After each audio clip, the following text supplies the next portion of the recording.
Okay, good morning everyone. What had we done in the previous class? NPO. We had completed the chapter of non-profit organizations. Any doubt in that, anyone? No, sir. Okay. No, sir. So now we move on to the next chapter, another specialized branch of accounting, company accounts. In class 11th, we had learned how to prepare accounts of a sole proprietor. Then in class 12th, till now, we have learned how to prepare accounts of non-profit organizations and those of partnership firms. Now we will learn how to prepare the accounts of companies. What is a company? 11th में आपने form of business organization पढ़े होंगे. What is a company? Artificial person. Yes. See, if you want to start a business of your own, you can start it as a sole proprietor. If you want to expand it and you do not have so much financial resource with you, then you can take on the help of some friends or relatives and make them your partners, and you can start a partnership business. If you want to expand your business even further, जिसमें बहुत ज्यादा amount की जरूरत है और उतना amount आपके पास या आपके नोन कुछ लोगों के पास मिलाकर भी नहीं है, then company is a good option for you. ठीक है, उस केस में आप क्या कर सकते हो? You can start a company. Suppose आपको 1 करोड़ रुपीस की जरूरत है और आपके फ्रेंड्स रिलेटिव्स के साथ पास मिला के जिन्हें आप एज पार्टनर लेना चाहो, 1 करोड़ रुपीस का अमाउंट नहीं है.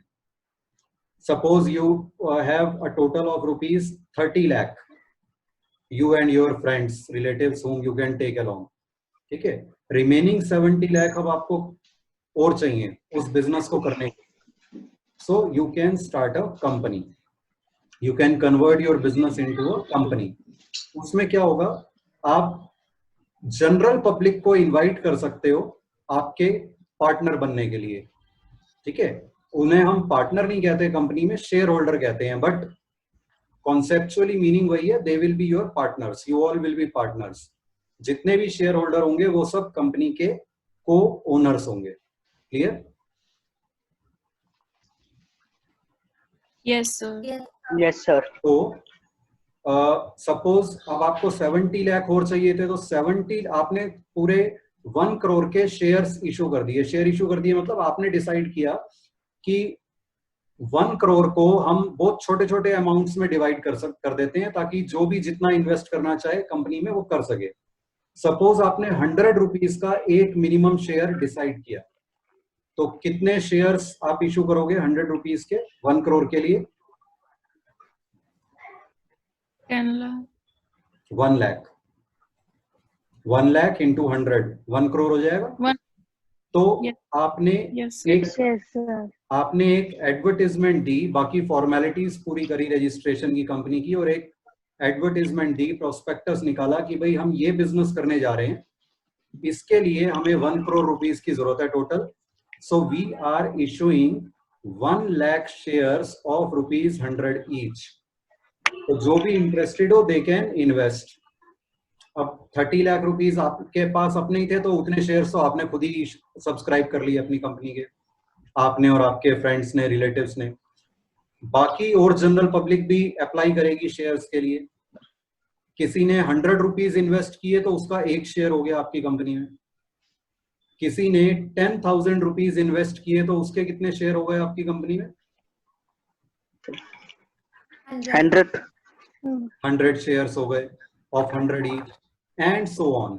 इस तरह से करते करते आपके पास शेयर एप्लीकेशंस बहुत सारे लोगों की आ जाती हैं.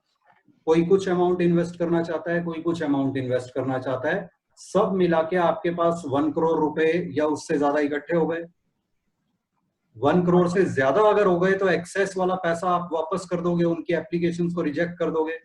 1 करोड़ वाली तक की एप्लीकेशंस आप एक्सेप्ट करोगे, उन्हें शेयर्स अलॉट कर दोगे.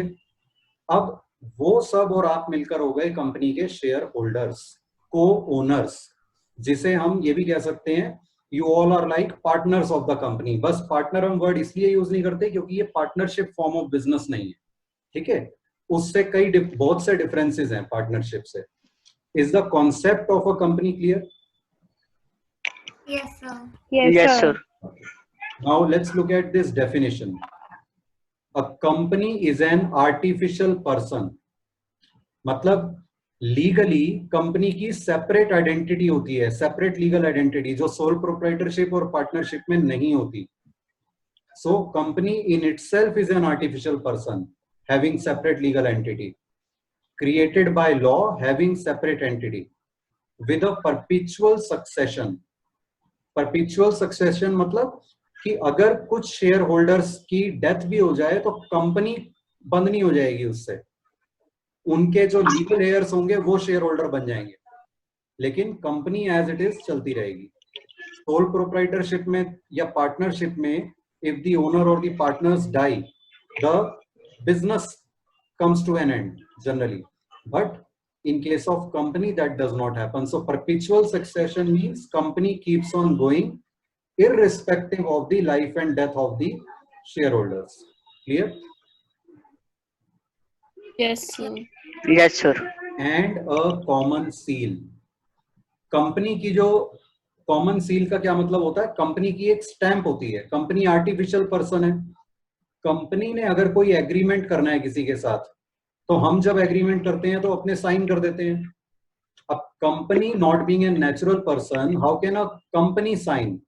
तो उसका ऑल्टरनेटिव क्या है लॉ में? कंपनी की एक स्टैंप होती है. That stamp along with signatures of the directors of the company is called common seal. That is like signatures of the company. तो जिस भी डॉक्यूमेंट पे कंपनी की स्टैंप और डायरेक्टर्स के सिग्नेचर हो गए तो it is taken as signature of the company. Clear? Yes, sir. Yes, sir. Now let us discuss characteristics और features of company in brief. आपने पढ़े हुए हैं 11 में, ये सब पढ़े हुए हैं ना? Yes, sir. Yes, sir. चलो थोड़ा रिवाइज करते हैं. इन पहला फीचर है इनकॉर्पोरेशन, मतलब रजिस्ट्रेशन. इनकॉर्पोरेशन अमेरिका में टर्म यूज होती है, इंडिया में जनरली हम उसे कहते हैं रजिस्ट्रेशन. तो इनकॉर्पोरेशन मतलब registration. Company has to be registered with the government, और उसके लिए गवर्नमेंट ने एक ऑफिसर अपॉइंट किए हुए हैं. एक पूरा ऑफिस है, registrar of companies. So you have to form a company, you have to file an application to get the company registered with this officer who is called Register of companies.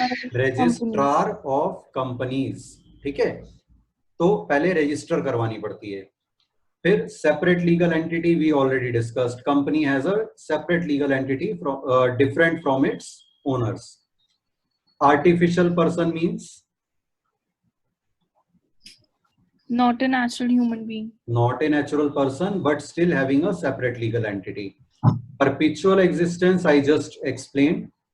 Limited liability, what does this mean?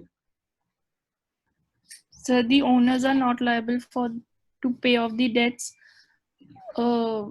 Okay, through okay. their Personal assets. through their personal assets. Yes Saksham. The personal assets are not liable to pay off the liability. Okay, right. In sole proprietorship there is unlimited liability. Business की liabilities को पे करने के लिए owner के personal assets भी use हो सकते हैं. Same applies in partnership. But in company there is limited liability. Not in every company, but most of the companies generally. There are 3 types of companies from liability point of view. Most of the companies are limited liability company as per section 222 of which act?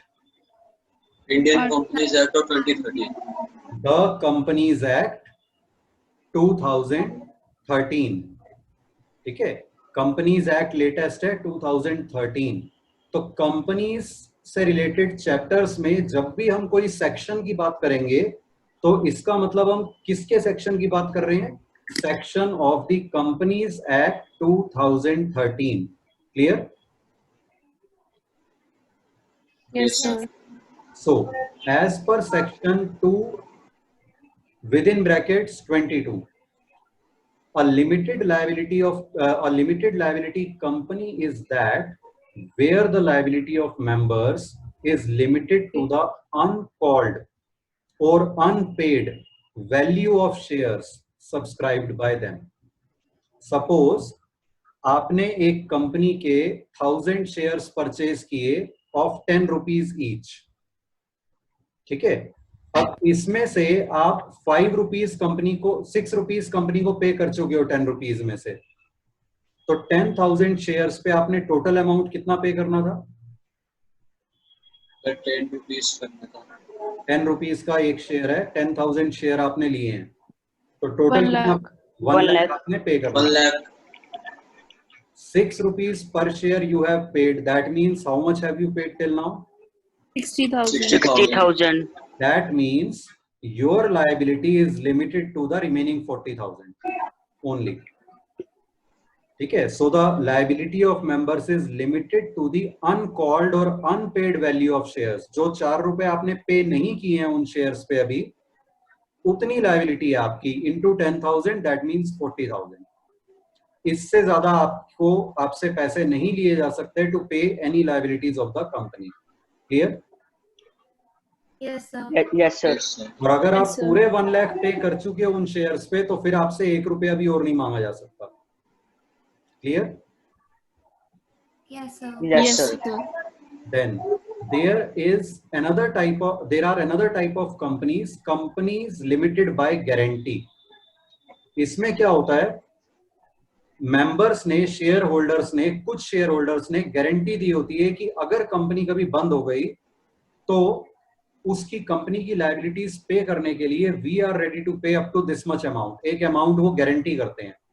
ठीक है, suppose आप एक कंपनी में share holder हो जिसमें आपने guarantee दे दी कि मैं 20 लाख रुपीस तक और पे करने को तैयार हूं, apart from the shares that I have subscribe, in case the company is shut down. Yes, here. Sir, it got muted. Okay. तो ये कहलाएगी company limited by guarantee. The liability of members is limited to the amount guaranteed to be contributed by them in the event of company being wound up. Clear? Sir एक बार फिर से Yes, बता sir. दो. Disconnect हो गया था. Okay. अगर कुछ मेंबर्स ने गारंटी दे रखी है कि कंपनी वाइंड अप होने पे, शट डाउन होने पे वो अपने शेयर्स की वैल्यू के अलावा भी कुछ अमाउंट कंट्रीब्यूट करेंगे, then it is called company limited by guarantee. और फिर उन मेंबर्स की लायबिलिटी लिमिटेड होगी to the amount guaranteed by them. Clear? Yes sir. This is section 221. हाँ जी बोलो. सर ये ऑब्लिगेशन होगी, मतलब ये कंपनी ने ऑब्लिगेशन दे रखी होगी कि सबको गारंटी देनी ही पड़ेगी, या ये विलिंगनेस के ऊपर डिपेंड करता है? ये आई am not very sure, but आप सर्च करना नेट पे या पता करके बताना मुझे भी और बाकियों को भी. आई थिंक ये सब मेंबर्स के लिए कंपलसरी नहीं होता. जनरली जो लोग कंपनी स्टार्ट कर रहे होते हैं और अगर दूसरे लोग उनकी कंपनी में इन्वेस्ट करने में इंटरेस्टेड नहीं है because they do not feel this investment will be safe, तो आई थिंक जो प्रोमोटर्स हैं वो इस तरह की गारंटी कई बार देते हैं. तो सिर्फ उनके लिए, जिन्होंने गारंटी दी हुई है, उनके लिए होता है ये. सर इसका कोई एग्जांपल है क्या? नॉट दैट आई एम मतलब aware real of. Life? Again आप सर्च करना और बताना ढूंढ के अगर मिले तो. I am not aware of any. ठीक है. Third type is unlimited liability company. The liability of members is unlimited. ऐसी कंपनीज बहुत मतलब थियोरेटिकली होती हैं, practically generally we can not find such companies, but possibility is there. Unlimited liability company, section 292. Clear? Yes sir. Yes, sir sir. मैं ये company के feature को contact नहीं कर रही। आराध्या थोड़ा सा वॉल्यूम या तो बढ़ाओ माइक की, या माइक के पास आके बोलो।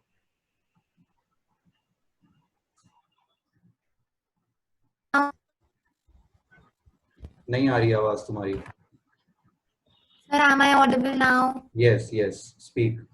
सर मैं बोल रही हूँ ये अनलिमिटेड लायबिलिटी कॉन्ट्राडिक्ट नहीं कर रहा। Limited liability is a feature है कंपनी का। यस करता है, इसीलिए मैंने पहली लाइन आपको ये बोली, most of the companies are limited liability companies. ठीक है, कई जगह कुछ कॉन्ट्रडिक्शंस होती हैं लॉ में भी, this is one of them. Okay sir. Next feature is transferability of shares. In case of public companies shares can be transferred freely. ये अभी हम आगे डिस्कस करेंगे नेक्स्ट हेडिंग में। There are various types of companies. ठीक है, public company में shares can be transferred freely without any restriction, लेकिन प्राइवेट कंपनी में shares are not transferable freely. Private company में आर्टिकल्स ऑफ एसोसिएशन कंपनी के जो rules बताएंगे शेयर्स की ट्रांसफरेबिलिटी के बारे में, उसके हिसाब से चलेगा सिस्टम। जनरली अलाउड नहीं होती शेयर्स को ट्रांसफर करना प्राइवेट कंपनी में, but in public company shares are freely transferable. Any one can transfer or sell his or her shares to anyone else. Clear? Yes, sir. Yes, sir. Management. अब एक कंपनी में there may be lakhs of shareholders, thousands of shareholders, or even crores of shareholders in some companies, very big companies. इतने सारे लोग मिलकर company को कैसे मैनेज करेंगे? It is not feasible practically because all the shareholders are co-owners. So what they do is they elect their representatives called directors, and these directors manage the company on behalf of all the shareholders. Clear? Sir, shareholders can be directors also. Yes, yes. Sir but जिन्होंने establish करी होगी पहले company, वो directors नहीं होंगे? बिल्कुल of हो सकते हैं, बिल्कुल हो सकते हैं। और शेयर होल्डर्स भी हो सकते हैं? हाँ, क्योंकि जिन्होंने स्टार्ट करी है वो भी तो शेयर होल्डर हैं, उन्होंने खुद भी तो कुछ शेयर सब्सक्राइब किए होंगे ना। Okay sir. ठीक है, common seal I already explained you. Now we come to the next heading, types of companies. There are three main types of companies. If we start with the lowest number of members, the first type of company is OPC, one person company. ये recently, अभी कुछ ही साल पहले ये form of organisation start हुई है India में 2013 में। उससे पहले वन पर्सन कंपनी का कॉन्सेप्ट नहीं होता था। Section 2 within bracket 62 of the Companies Act defines it as a company which has only one person as a member. नाम से ही पता चल रहा है जिसमें एक ही ओनर होगा। ठीक है, तो ये सिंगल ओनर कंपनी हुई। अब सिंगल ओनर तो सोल प्रोप्राइटरशिप भी होती है, लेकिन ये कंपनी है तो इसमें क्या होगा, सोल प्रोप्राइटरशिप और कंपनी के कुछ कुछ फीचर्स मिक्स्ड होंगे। There can be minimum 1 director and maximum 15 directors in such a company. Rule 3 of the company's rules prescribes that, ये company's rules आए थे 2014 में, the company's incorporation rules। तो जब भी हम रूल की बात करेंगे किसी, that means we are referring to the company's incorporation rules 2014। Clear? Yes sir. Yes, sir. Okay, अब ये रूल्स क्या कहते हैं वन पर्सन कंपनी के बारे में? First, only an Indian resident citizen can form one person company or be a nominee of its owner. कोई foreigner या कोई नॉन रेजिडेंट इंडियन नहीं हो सकता, इसका ओनर या इसका नॉमिनी।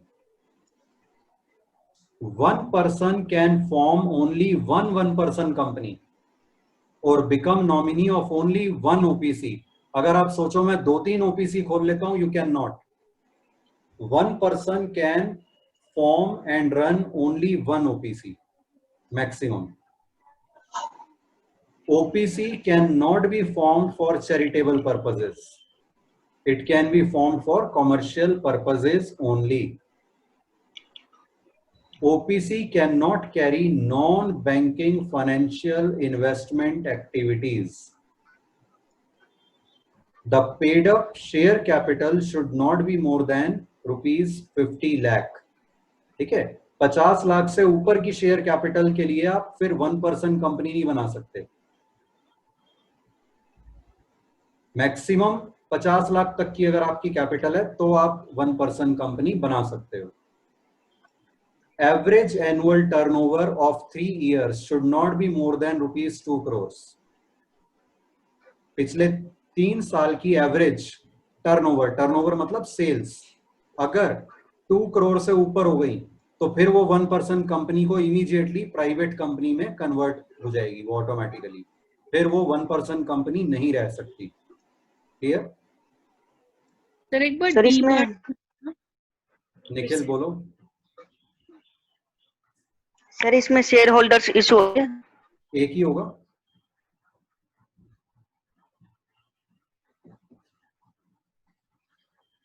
हिया पूछो क्या पूछना था। डायरेक्टर देखिए होगा डी पर वो पार्ट शेयर सर। देखिए हुआ। एक मिनट, हिया को बोलने तो। यस हिया।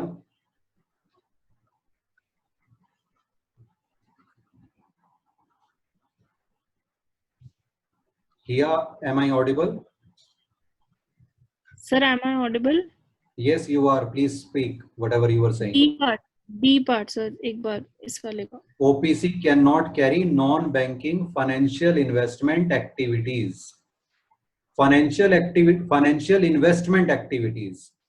एक तो फाइनेंशियल एक्टिविटीज मेनली 2 तरह की होती हैं, एक तो बैंकिंग बिजनेस, दूसरा बैंकिंग का काम नहीं कर रहे लेकिन financial investment, financial consultant, chit fund, ठीक है, इस तरह की और बहुत सारी फाइनेंशियल इन्वेस्टमेंट एक्टिविटीज होती हैं। ओपीसी को वो सब करना अलाउड नहीं है। Okay sir. ठीक है। Then second type of company, private company. OPC is also a subset of private company we can say, क्योंकि OPC भी पब्लिक कंपनी नहीं है, प्राइवेट कंपनी ही है। Private company, there can be minimum 2 directors and maximum 15 directors.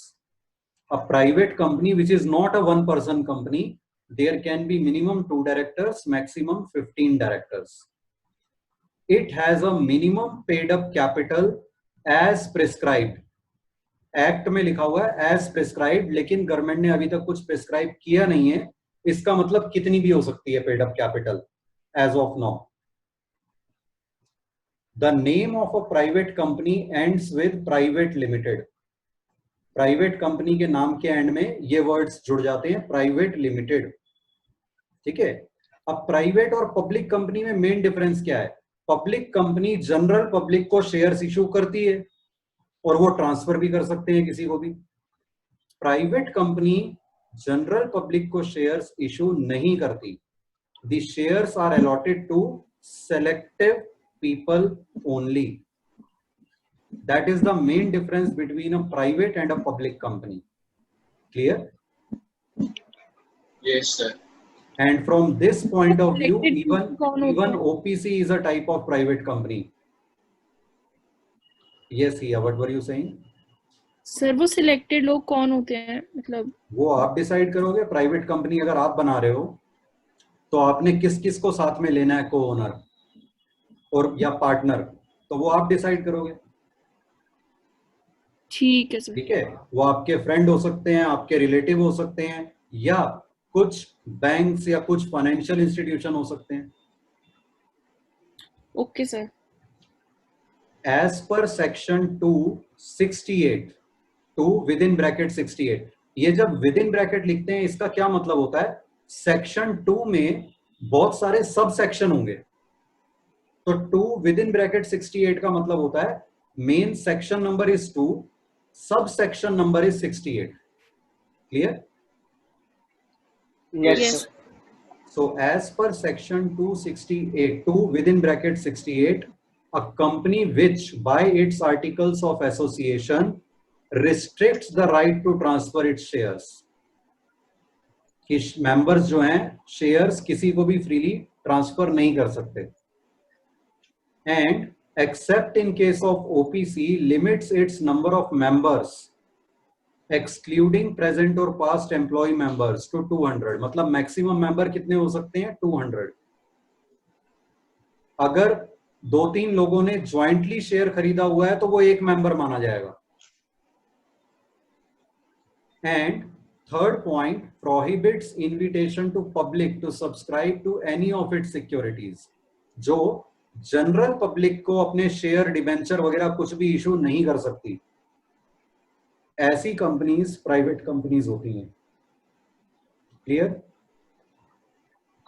Yes, sir. Yes. Yes, sir.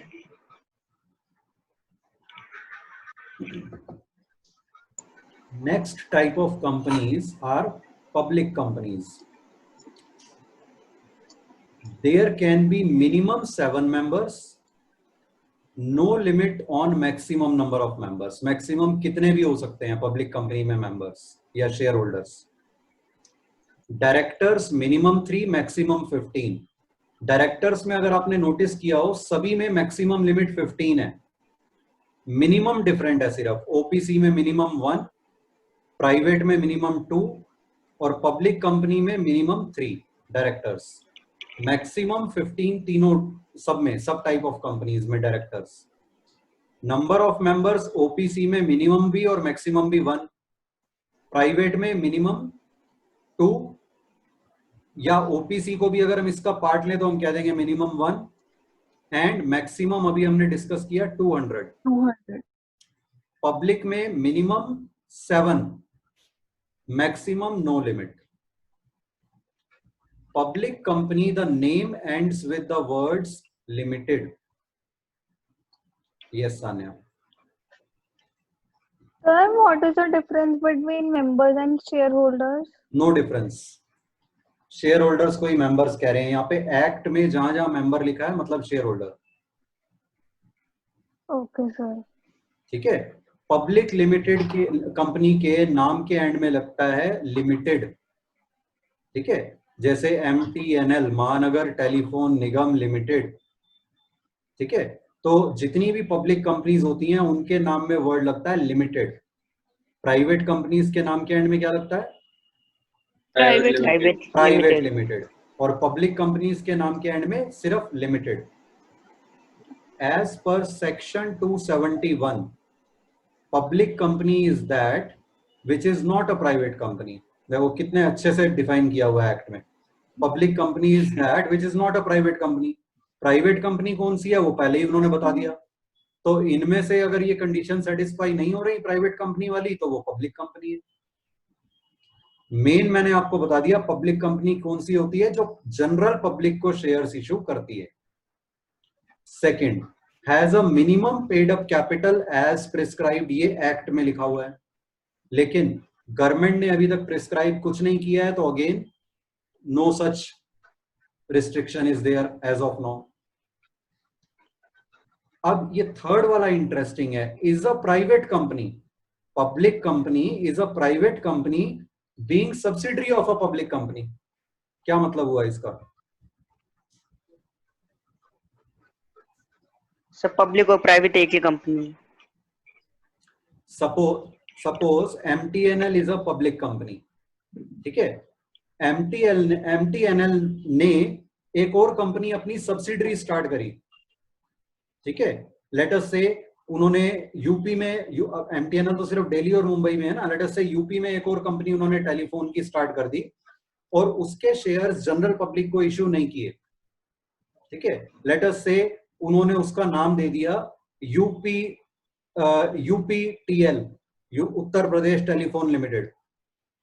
अब वो private company हो गई क्योंकि जनरल पब्लिक को तो उसके शेयर इशू नहीं किए, लेकिन उसकी सारी शेयर होल्डिंग किसके पास है? MTNL. MTNL अपने आप में पब्लिक कंपनी है, तो वो वाली प्राइवेट कंपनी भी पब्लिक कंपनी ही मानी जाएगी। तो अगर कोई पब्लिक कंपनी अपनी सब्सिडरी स्टार्ट कर लेती है कोई, तो वो सारी सब्सिडरीज भी पब्लिक कंपनी मानी जाएंगी, बेशक उन सब्सिडरीज के शेयर जनरल पब्लिक को इश्यू ना किए गए। क्लियर? Yes sir. Yes, क्यों sir. ऐसा? Yes, sir. ऐसा क्यों? क्योंकि उन सब्सिडरीज को स्टार्ट करने के लिए पैसा किसका लगा? जो मेन पब्लिक कंपनी है, उस मेन पब्लिक कंपनी में पैसा किसका लगा हुआ है? जनरल पब्लिक का। तो इनडायरेक्टली जनरल पब्लिक का पैसा ही तो वहां लग गया। ये सर आद्या। यस सर फिर और ये यूपीटीएल के आगे मेरा प्राइवेट लिमिटेड लगेगा या लिमिटेड लगेगा? लिमिटेड लगेगा, सॉरी यूपीटीएल के आगे प्राइवेट लिमिटेड लगेगा, लेकिन लीगली उसे प्राइवेट पब्लिक कंपनी माना जाएगा। इसे कहते हैं डीम्ड पब्लिक कंपनी, मतलब जो है प्राइवेट लेकिन मानी पब्लिक जाएगी। ये sir Adya, what were you saying? Okay sir. Sir एक बार प्लीज एग्जांपल वापस समझा दो, डिस्कनेक्ट हो गया था। डिस्कनेक्ट हो गया था तो उसका सॉल्यूशन है इसमें लास्ट पॉइंट में। अगर कोई पब्लिक कंपनी अपनी एक सब्सिडरी कंपनी नई शुरू कर लेती है जिसके शेयर जनरल पब्लिक को इश्यू नहीं होते, तो टेक्निकली तो वो सब्सिडरी जो है वो प्राइवेट कंपनी है, क्योंकि उसके शेयर पब्लिक को इश्यू नहीं हुए। यहां तक क्लियर? Yes sir. लेकिन लीगली वो प्राइवेट कंपनी भी पब्लिक कंपनी मानी जाएगी, क्योंकि उसमें पैसा सारा पब्लिक कंपनी का लगा हुआ है। क्लियर? Yes sir. ओके। अब एक चीज आपको बहुत ध्यान से समझनी है, पब्लिक कंपनी प्राइवेट कंपनी एक डिफरेंट कॉन्सेप्ट है, public sector company and private sector company एक डिफरेंट कॉन्सेप्ट है। जब हम सेक्टर की बात करते हैं तो बात गवर्नमेंट की आ जाती है।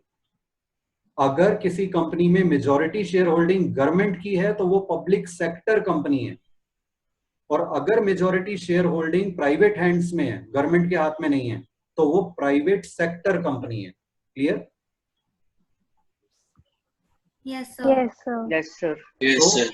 A public sector or a government company is that in which majority shareholding lies with the government, while a private sector company is that in which majority shareholding is in private hands.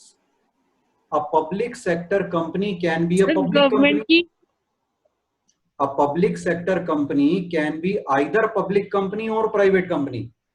अगर ऐसी company जिसमें government की majority share holding है वो general public को shares issue करती है, तो वो पब्लिक सेक्टर पब्लिक कंपनी होगी, और अगर वो जनरल पब्लिक को शेयर्स इशू नहीं करती है तो वो पब्लिक सेक्टर प्राइवेट कंपनी होगी। इसी तरह से एक प्राइवेट सेक्टर कंपनी भी पब्लिक कंपनी या प्राइवेट कंपनी हो सकती है। So all four possibilities are there. Yes, you were saying something. Sir मतलब गवर्नमेंट की भी प्राइवेट लिमिटेड हो सकती है, जैसे बिल्कुल हो यूपीटीएल। सकती- बिल्कुल हो सकती है। यस, यूपीटीएल कोई एक्चुअल नहीं है, वो सिर्फ मैंने एक एग्जांपल लिया था। Yes sir. ठीक है, यहां तक clear? Yes, sir. Any doubt तो एनीवन? प्राइवेट हाँ बोलो निखिल। प्राइवेट सेक्टर में भी गवर्नमेंट वो इन्वेस्ट कर सकती बिल्कुल कर सकती है, लेकिन अगर गवर्नमेंट की शेयर होल्डिंग उसमें 50%, 51% से कम रहेगी तो वो private company, private sector company कहलाएगी। और अगर गवर्नमेंट की शेयर होल्डिंग 51% या उससे ज्यादा हो गई तो फिर वो गवर्नमेंट कंपनी कहलाएगी या पब्लिक सेक्टर कंपनी कहलाएगी। सर जैसे रिलायंस है वो प्राइवेट सेक्टर कंपनी है और वो public private sector public company है। प्राइवेट सेक्टर इसलिए क्योंकि मेजॉरिटी शेयर होल्डिंग उसकी प्राइवेट हैंड्स में है, गवर्नमेंट के पास नहीं है। और पब्लिक कंपनी इसलिए क्योंकि उन्होंने जनरल पब्लिक को शेयर इशू किए हुए हैं। ठीक है sir. Okay sir. We'll stop here for today. Any doubt, anyone? और कोई public sir. Sector private company का एग्जांपल है? ढूंढना और बताना। Okay sir. ठीक है, होंगे, आप नेट पे सर्च करोगे मिलेंगे, तो वो शेयर करना, फिर ग्रुप में डालना। Okay sir. Okay, thank you. Thank you sir. Thank you sir.